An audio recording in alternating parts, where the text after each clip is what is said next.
Hey, this is Tiqqle, and in this video, we're going to go over more Warcraft logs. This one is by Totemore. He requested that I check out his logs because he's trying to go for Sire Denathrius heroic progression with his guild. He's an Enhancement Shaman, and I want to thank all you guys that have been asking me to review logs, to maybe giving a tip or trick here or there to help you and your guilds out. And again, open to doing this for anybody. Hit me up on Twitch, Twitter, Discord, links are down below. Now let's go ahead. He wanted me to review his Sire Denathrius logs and a council log. You can see his logs are between 50 and 70, and you can see his council fight was 50, and he says, maybe there's some things that you could point out there, because I had done, we're working on Mythic council, and he saw me playing the other night on stream, so there's that. And if you guys do like this type of content, make sure to hit the sub button and the like button down below. Would love to have you come back and see other, either whether it's log reviews or PvP clip reviews or suggestions that I have on, like, or guides for PvP, PvE. So let's go ahead and jump into Totemore's. Totemore, let's go ahead and help you out. Let's go ahead and first start with Council, and then we'll go into Sire Denathrius, okay? I'll try to put links and timestamps down below to help that out. So this is the specific attempt that you showed me, that you said, hey, what could I do more? So I'm going to go through the steps that we are using to do comparison of logs, right? So number one, let's click Totemore. Okay, this will bring up his specific DPS, spec. Then what we want to do is on the top right, click compare. Then go into, actually, we can just go to compare. Bottom right, we'll go and select him again, Totemore. This will make sure the fight length, raid size, item level, all that stuff will be similar. And let's go ahead and close BNet so that that stops. Okay, so now what this does is it pulls up people that are compared, compared to my friend. We'll be able to see, like, based on item level within a certain tolerance, you can see how close of a match they are. Now, frankly, we're seeing only 50s here, which means maybe there's something about his spec or his build that could be off from these individuals. But we can see, let's take the number one parse. This looks generally, looks fine. So let's grab him. Nothing out of the ordinary. And let's go ahead and we'll go to summary. So what I always do is I always go in summary and I look, like you guys know, okay, are they the same covenant? Are they the same spec? We're looking here. Looks like everything's the same. Are they the same soulbind? No. Interestingly enough, it looks like I can already see some things that I definitely recommend we're gonna have to change up. Specifically, the soulbind that was selected doesn't seem to be right, and we'll talk about why it's not comparable to the kind of the best one in a few minutes. But let's go ahead and go back to the damage done. Now, damage done, what we can see is my friend, remember, my buddy is the blue line. Now, the number one parse within his item level range is the blue. Now, what you're able to see is that really there's some points where the purple Bronco is proccing a ton of damage, upwards of 11, 12K. That's pretty huge. While my friend is pretty much peaking at 6K and then staying pretty much below that. Now, on Council, if you're not familiar with the fight, even though I'm sure everyone is by now, there's 3 bosses you're fighting. But you fight one at a time, and every time you get one down to 50%, it cues a dance phase, right? So the dance phase happens, and then you're just dancing for like 30 seconds, for like whatever, 30 seconds, and then you're going back to the fight. So when you get that boss again from 50 to 0, the other bosses go back to 100% health, and then you start the process over again. This is important because cleave damage will not add, it won't, there's no benefit of cleaving, right? Kind of. There's no benefit to cleaving because the damage you do to those cleave targets is not great, but it's okay. And this fight's kind of can be padded a little bit, because if you use Crash Lightning, as we know, it's going to hit multiple targets. And that's actually okay, because if you hit the multiple targets, that's going to help you with procs of Storm Strike. So if that actually happens, it's fine, because it's actually hitting multiple targets. And then if you are using Storm Strike and Lava Lash after that as an Enhancement Shaman, you're going to be doing cleave damage, but that's just kind of padding. And we'll be able to clearly see cases of that, as we look into the damage. So for example, again, Wind Fury attacks could also be cleaved using Sunder or using Crash Lightning. If you don't understand how to optimally use Doom Winds, make sure to check out the video. I'll put it down in the description. How to use Doom Winds to the max potential. Because both of these individuals, if we go back to summary, are going to be using Doom Winds. It is the #1 legendary that everyone is using for Enhance. Now, I don't think that'll be necessarily the case in 9.0.5, but we have some discussion to do there. But again, that link's down below. So what we'll do is, I think the best way to see kind of a few measures in this screen is usually when we're looking at fights like Sludge Fist or at Shriekwing. We're looking at you know, how much melee uptime, how many Wind Fury procs, all that stuff. This is not really going to be a great measure. If we look at Wind Fury attacks, I can see my friend, he had 226 hits, he had 324 hits. You know, that's fine, but I think it's better to look at Storm Strikes and single target abilities, because those are only pressed on one target. So for example, Storm Strikes. My friend got, and remember the duration is 8 minutes for both of these individuals. My buddy got 56 casts of Storm Strike, okay? And then on the other individual, he did 72. That is almost 50%, not quite. That's maybe 30 to 40% more Storm Strike presses of that button. Now, that could be a few reasons. Number one, it could be maybe the uptime. You know, you weren't having enough uptime. Maybe it was because of your rotation of Doom Winds, because that often procs a ton of Storm Strikes.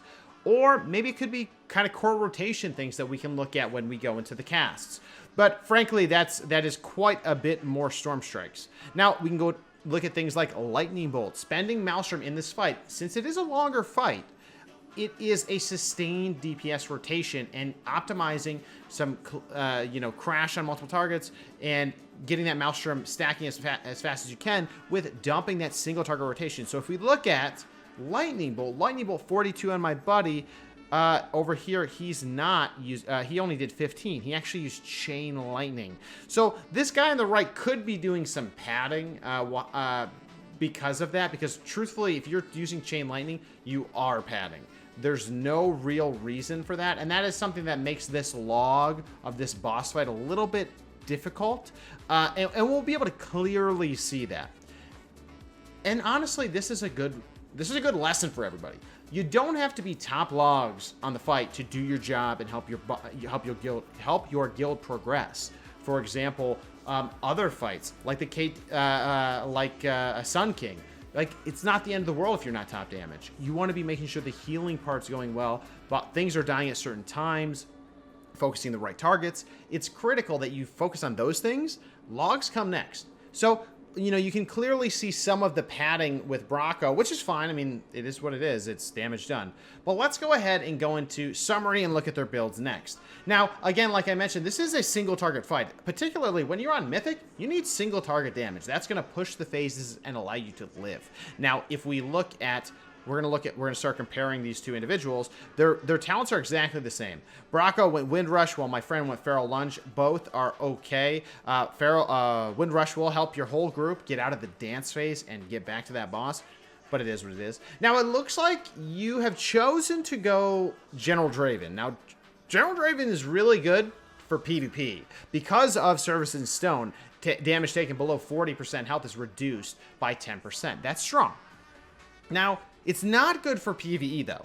There's nothing in here that's good for PvE, to be honest. The best one is Nadia, which has Thrill Seeker, which basically generates a mini Bloodlust, critical. It's going to give you that haste buff. We'll get the momentum going, more melee hits, more Wind Fury procs, a lot of that. He's running Exacting Preparation. Interesting. I wouldn't have done that. But that's okay. This is the benefit of Well-Fed, Flask, Weapon, and effects are increased by 20%. And that does not affect Wind Fury. Word Up confirmed it does not affect Wind Fury, unfortunately. But the Thrill Seeker's the king, and then you really want Daunting Duelist, which increases your damage by 3% against the target that you're hitting. The first target you hit as you're entering combat. So you'd have to make sure on Mythic, for example, I make sure I put that on the correct target when we first start the fight, because that's the boss we're going to kill from 100 to 0 before we move on to the next one. You also see they're both using Unruly Winds. That is good. And then there's no secondary potency conduits. On you, my friend, you did go Swirling Currents, which maybe this is an error, but I definitely wouldn't go Swirling Currents on Enhance in PvE. So maybe you picked the wrong tree. I'm not 100% sure, but you definitely want Unruly Winds, and you want to get this eye level as high as you can get it. 200 is what he had, but really you want to try to get that one maxed out. The best way to I think there will be additional ways to do that in 9.05. In the current patch, there's not really that many ways to plus up your conduits, except for the Stygia version of a plussing of the item level, which is from the Maw. Not really a great way, because that way actually just selects a random conduit that's the lowest item level and raises it. Huge grind. I just wouldn't do it. I'd save your Stygia for the conduits, or sorry, for the sockets. Now let's look at the gear. Gear looks like, you know, enchants on point. Everything is fine. You know, it is what it is. Now, what I'll also do is I'll just look. Yep, okay. Everything looks good. Now we'll look at the stats. This is one area that I think people really need to spend some time. They need to get some additional alternate pieces of gear to change up what they're running. Because I think in a lot of cases, what I've seen in most logs for an Enhanced Shaman is that people are low on crit. You can see crit is almost double on Bronco. And then haste is kind of too high. And we're kind of seeing this comparison in over, I'm going to say like 10 plus logs of Enhancement Shamans. I've seen this similar trend. People are doing more damage with more crit versus just stacking haste. Haste is a natural default, like intuitive answer for stat priority, but you have to sim your character. You have to compare it to other pieces of gear you have in your inventory. So definitely check. I have a video on how to sim. I'll put that down below as well. That could help you also. Now let's go ahead and move on. The stats clearly, you know, the guy has, Bronco has more, way more crit, less haste, and that's about it, the main stat difference. Now let's go ahead and go to the cast. This is the rotations, right? So this is where we go to the timeline view for cast, and now we're able to see this, and you've seen me do this before if you've been watching the other videos. I'll zoom out once here. Basically what we're able to do is see the rotation in action. This will help us see literally what buttons do they press. And again, this is a single target fight, which can benefit a little bit from being a cleave, right, with those additional procs. So let's go ahead and see what they do. On the pull, what would you expect? My Totem More, I see what you're trying to do, and it looks like he did the same thing with a Flame Shock as the starting, and then Feral Wolf. Okay, so we'll look at Broncos first. He probably Flame Shocks at range as it starts. Feral Spirits, Potions, and then goes in with the Storm Strike. He then uses Ascendance, which actually resets the cooldown on Storm Strike, turning it into Wind Strike. He does Ascendance, Wind Fury. Now he goes into that Doom Winds rotation, using them because he proc Doom Winds with Wind Fury. He's using Wind Strike. He uses his Trinket as well. Wind Strike. He spends his Maelstrom to get Chain Harvest on cooldown. Another Wind Strike, Crash Lightning, Wind Strike, single target rotation. But we can see that he does use Chain Lightning. Now, to his credit, Chain Lightning does reduce the cooldown of Crash Lightning. So technically, reducing the cooldown of Crash can be useful if you're using Crash maybe during the Doom Winds window or what have you. But the cleave damage of Chain Lightning is not worth it, right? Like, you don't care about the damage on the other bosses. You want that single target focus damage. So you can see him using Chain Lightning. You would think if it was to reset Crash, you know, he did get it back, but it's now outside of the Doom Winds window. So, you know, frankly, I don't know. That might be padding to help him get a good parse, for example. So, you know, so then it looks like he goes into his normal rotation, right, of Storm Striking first. It looks like he's always using Chain Lightning. And maybe farming for Crash is okay, but frankly, it's mostly padding. You need that single target pressure to phase the boss, right? So that's what he does until the first dance phase around 56 seconds. That was all of his damage. Now let's go ahead and look at my friend up here, Totemore. Let's see what you did. You started with a Flame Shock. Now what I can already see, okay, it looks like, okay, no potion, but that's okay. It looks like you start with a Flame Shock, you get in there with using a Storm Strike, Crash, Wolves. You pop Ascendance, your Trinket, now you potion with the Doom Winds. That's actually great. So very similar to what our friend down below did. He did it a little bit faster, one global faster actually, because he Feral Wolves from a distance, and you can actually do that either by pressing it on the boss, or you can actually press it without targeting anything, and it will spawn the wolves. This can save you kind of a global. It's kind of like the, you know, what Ellie's do for getting Fire Ellie out, you know, right before. But that's fine. It looks like you also used Crash Lightning early. I would have saved that probably until you had Ascended, because Ascendance and Doom Winds will, and if you crash, that will proc Wind Fury, and you definitely want that. So now it looks like you're going into the rotation here. You're using Wind Strikes, using Lightning Bolt. I respect it. But frankly, since you're Venthyr, if you're going to spend Maelstrom, you should definitely spend Maelstrom on Chain Harvest as soon. Your first stack of Maelstrom you're going to get rid of. And similar to below, because you want to get that on cooldown as fast as possible. Now, I do respect your single target nature here. I can see that you're using Wind Strike. Okay, what I would recommend is your Wind Strike rotation should always be Wind Strike. If you don't get another Wind Strike proc, you can use one different ability, but then wait, even if it's for a second, a millisecond, to get the next Wind Strike off. So it should be Wind Strike, you know, Crash Lightning, Wind Strike, Lightning Bolt, Wind Strike, Sunder, Wind Strike. It always should be bouncing to Wind Strike. And when you do get those Wind Strikes with Doom Winds, you're going to be having a decent chance to get a double Wind Strike. So I see you go Wind Strike, Lightning Bolt, Crash. Okay, so yeah, it's, you know, like I said, then you're Wind Striking again, Lightning Bolt, Wind Strike, Lightning Bolt. Yeah, I would rather see a shock in here other than Lightning Bolt.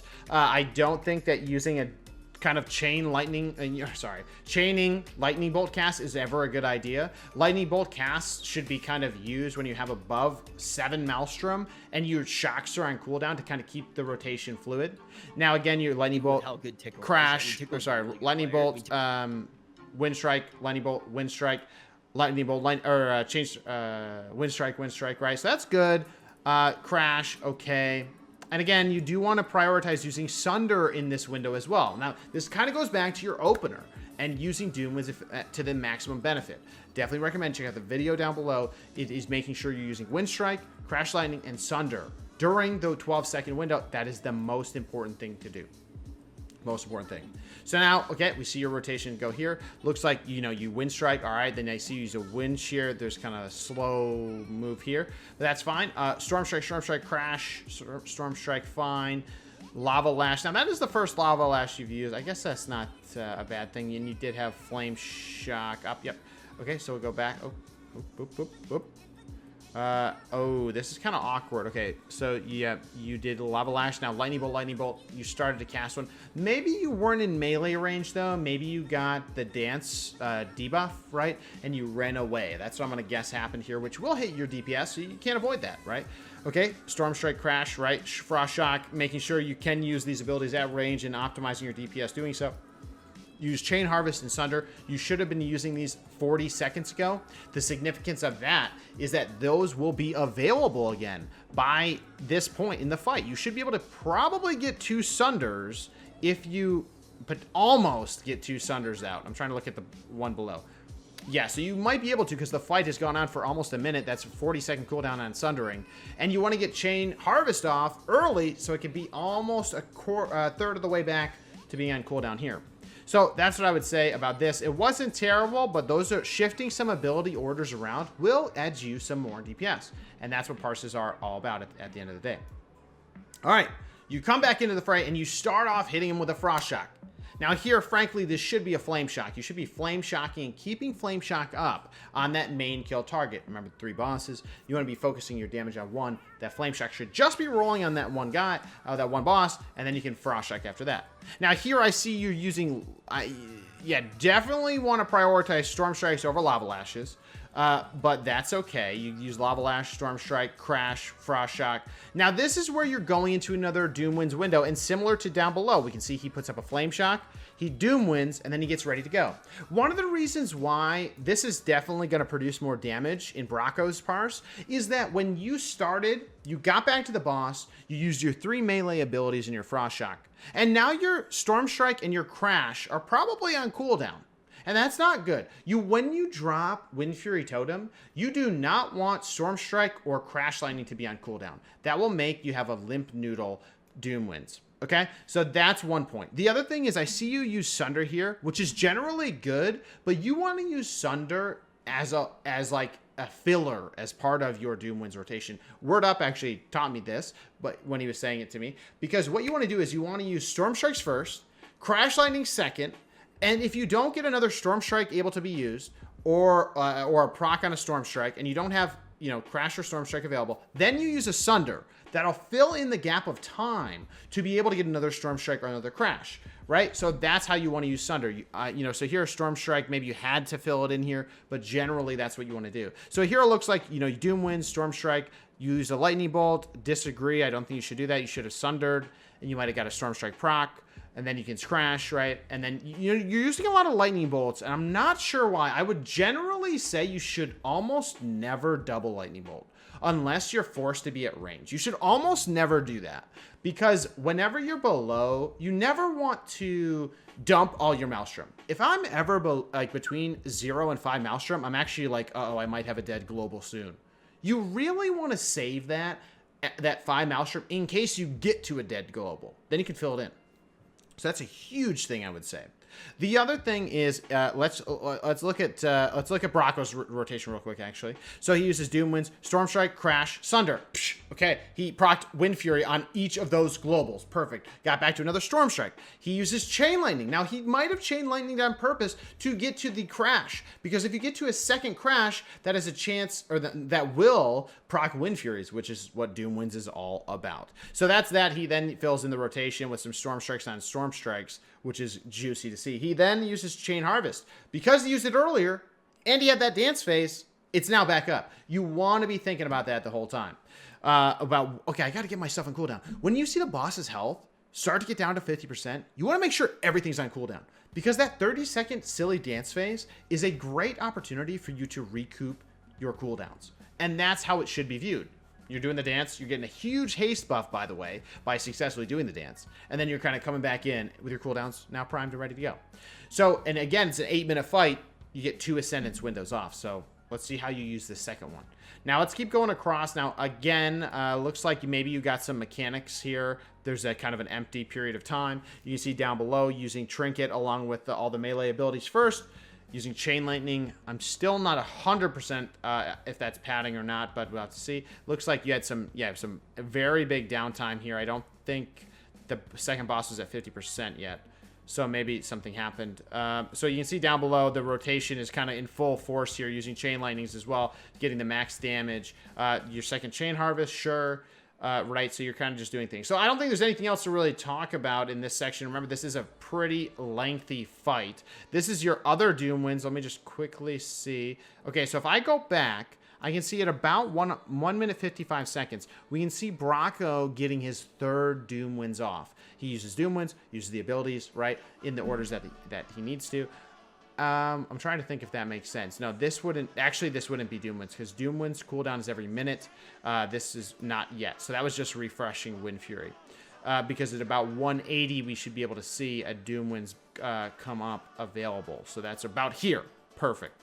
Unless he had died. If you do die, I'm pretty sure it resets the cooldown, so maybe he did. But otherwise, this is the window at about exactly 180. I'm trying to think if that makes sense. Kind of. But it's tough to say because of the timing of the fight. 3 minutes into the fight. But I would say you want to make sure you're Doom Windsing on cooldown as long as you possibly... I mean, you want to make sure you're optimizing that and getting that on cooldown. So like I said, during this, you can see in the bottom parse, this dance phase and the top part, right? These dance phases, you want to make sure you're getting things on cooldown. Now here, you can see Bronco in the bottom parse is coming out of the dance phase. He puts up a Flame Shock. Storm Strike, Crash, Storm Strike. Okay, that's kind of weird that he used Crash there, in my opinion. He then Ascendance, Doom Winds, Wind Strike, Sunder, Wind Strike, Crash, Wind Strike, Chain. These are the biggest hitting abilities you can do. And that's going to be that huge spike we saw in the damage kind of flow. Now, again, on the top side, you can see this dance phase. Holy moly, dude. It does last for a while. Let's see how the dance phase goes here. Again, we see him come in hot. You don't see the refresh of the Flame Shock with my buddy's parse in the top section. Always want to keep Flame Shock running. That's pretty important. Now, you do the same thing. Crash, you use Storm Strike, Sunder, Doom Winds, Ascendance. Now, again, I would use Ascendance first. Yeah, okay, Bronco did too. I would Ascendance first and make sure you're on top of the target when you do that. It will do pretty good damage. Ascendance, okay, you Doom Winds. Now Wind Strike. Now again, you're using a lot of Lightning Bolts during your Ascendance. Like that is you want to make sure that it's Wind Strike, Crash. I would even say hit Lava Lash before you're hitting, and Sunder and Chain Harvest before you're hitting Lightning Bolt. And one of the reasons why I'm saying that is when you hit with Lava Lash, maybe that can't proc Storm Strike, Wind Strike reset, but I thought it could. But you want to be using the Wind Fury procking things first, right? So Wind Strike, Crash, Sunder. So I think we're beating that to death, and I think that's probably the main thing. I would say make sure your Doom Winds windows are lined up. Make sure you got your Ascendance go ready. Make sure you're putting things on cooldown very early, like Chain Harvest, for example. I'm sure that Bronco did more Chain Harvest than you. I would also, one tip I'd give you is maybe look at the parses to see how they're applying their damage. Like Chain Lightning. Like if we go to another parse, is it going to be Chain Lightning? And is that all padding? You know? And then also down here below, you know, Bronco got his second... Is that one? That's his second Doom Winds. Yeah. Or sorry, his second Ascendance. So he had Ascendance... Let's see. 1 Ascendance, 2 Ascendance. Oh, no, that's his 3rd Ascendance. I'm just trying to make sure. Because that's a lot of freaking Ascendance. Yep, that's his 3rd Ascendance. 3-minute cooldown. So he went to 9 minutes. That's wild. And you did as well, but I see that you used it here. So it looks like, you know, my friend, you want to make sure you put these things on cooldown really early. Because it looks like you only got 2 Ascendances compared to his 3. You did kind of use them in similar times, but make sure you're kind of making, like, those should be your hype moments, like making sure you're ready to go for those. So those are the big things. Making sure things go on cooldown fast. Make sure to know how to optimize that burst during Ascendance, lining that up with Doom Winds perfectly. And that's what I would say. Those are the biggest tips I would give you on Council. I wouldn't get too worried that your damage is a little bit lower number, even if you do all this exactly right. Frankly, because he was using Chain Lightning, not Lightning Bolt for the general fight, which is padding. I think compared to just using Lightning Bolt to single target that boss down. So that's what I would say. And so once again, let me just go back. Let's go back to damage done again. If we look at how this looked, yeah, you can see this is, 1 minute. This is the first burst with Ascendance. The second one is probably around here. This was a huge peak, which is pretty nuts, around 4 minutes and 30 seconds into the fight. That's pretty crazy, actually. If we look at that, okay, we looked at this window here. We can see Wind Strikes, only 5. Yeah, so this is just like an Ascendance window. The things were, I think, maybe shifted a little bit early, depending on who got to 50% first. But that's that. So that's that. Let's go ahead and go to Sire Denathrius now. We'll talk a little bit about that. That's a harder fight to break down because it is so complicated with its 3 phases. Now, what I'll do here, this is a wipe attempt. So what we'll basically do is just talk about how you're applying your abilities to the fight duration. It looks like you did die about 5 minutes in, but frankly, so to me, that probably means you probably didn't make it to phase 3, or if you did, that it was kind of later on. So what I'm gonna just do right away is I'm gonna go to your summary before I do any compare. I want to see what you went. Okay, it looks like you went Thrill Seeker. Good. So you went Nadia. That's good. Everything looks fine. Looking at your stats again, I would definitely sim yourself. Looks like your crit is low. If I go to compare, maybe this is possible comparing on a wipe, but frankly, you don't want to. You don't want to compare to wipes. It just doesn't. It doesn't really make sense. But we'll pick this individual. We'll pick this person because it is a comparable attempt. Now, yeah, I mean that's fine. So let's just go to cast right away.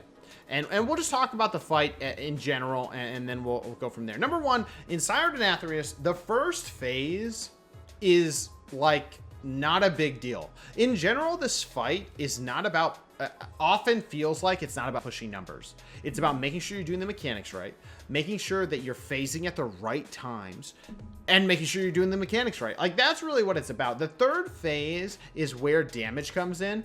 And so, frankly, for you, I would recommend the first 2 phases, even if your parse is not great, I would almost save or be a little conservative, especially if you're progressing through the boss fight.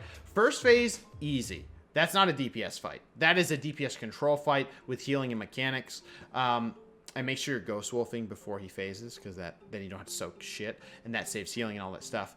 That's a really big tip. But frankly, like, if I look at this at the beginning of the fight, like, I don't even care if you ascend or not. We talked about the damage rotation already, right? So this first phase is truly like doing damage to the boss, doing damage to the adds, which is actually, I almost think, a bigger deal, right? So this is all just phase 1 damage. Again, it's up to your raid how they do it, if they do a double soak or not. This is where you're running between areas, right? So this is just kind of motherhood and apple pie in terms of rotations that you're supposed to be doing. Now this is the second phase, second area. Now again, this is 3 minutes into the fight. You probably even, this is probably the phasing where you're dropping down. This section probably here is where you're dropping down to phase 2. But frankly, like, the thing about parses is that this won't tell you or help you with the fight. Like, if I review this to like an extreme detail, the biggest thing is knowing which mobs to hit. The Sire Denathrius fight is really about phase 1, making sure that you don't die, you get down to phase 2. Phase 2 is about killing the crap out of those adds as fast as you can, making sure that you're avoiding those blade lines and not getting knocked off the platform. Other than that, you just like DPS the boss when the adds are down, and that's it. And then as your raid leader is kind of calling where to be at certain times, go through the mirror, don't, etc. Phase 3 is where you do need to focus on damage. That is where you need to be pumping damage, and that's where I would make sure that no matter where your damage is here, that if you're progressing through, make sure you have your 3 minutes, your Ascendance ready for phase 3, which is probably where you're going to use Bloodlust, the potion that's on a 5-minute cooldown, as well as Doom Winds. You really need to have all of those available, especially when you're progressing through that phase, because you're going to probably have those adds to kill. You go in, you kill the adds, you have to be soaking the orbs, all that stuff. You really want to maximize your pump into him, because that's where people are going to die. You're going to have attrition. You're going to get down to 3%, and you're going to be like, oh my god, there's nothing left, there's 1/3 of the room available, etc.